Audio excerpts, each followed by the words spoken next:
कार्यकर्ता संवाद मेळाव्यातून कार्यकर्त्यांच्या आग्रहाखातर माजी आमदार कुणाल पाटील बीजेपीच्या वाटेवर। याबाबत अधिक वृत्त असे की आज दिनांक 28 जून 2025 रोजी दुपारी 2 वाजता धुळे शहरातील कुणालबाबा पाटील यांच्या बंगल्यावर येथील सभागृहात सदर कार्यकर्ता संवाद मेळावा घेण्यात आला।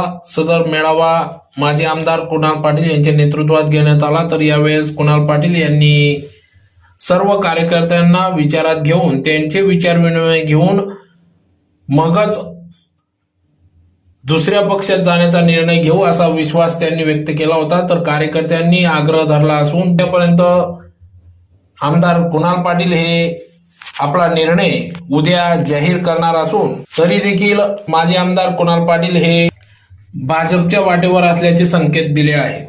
या कार्यकर्ता संवाद मेळावा प्रसंगी या ठिकाणी डॉक्टर एस.टी. पाटील, प्रमोद जैन, पंढरीनाथ भाऊसाहेब पाटील, कृषी उत्पन्न बाजार समिती सभापती यशवंत खैरनार, माजी सभापती बाजीराव नाना पाटील, योगेश पाटील, राजेंद्र शिंदे पैलवान, अरुण पाटील, रायबा पाटील, राजेंद्र बदाने, बबलू तात्या पाटील, संजय खैरनार, गुलाबराव पाटील आदी सर्वच कार्यकर्ते पदाधिकारी शेकडोंच्या संख्येने या ठिकाणी उपस्थित होते।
हम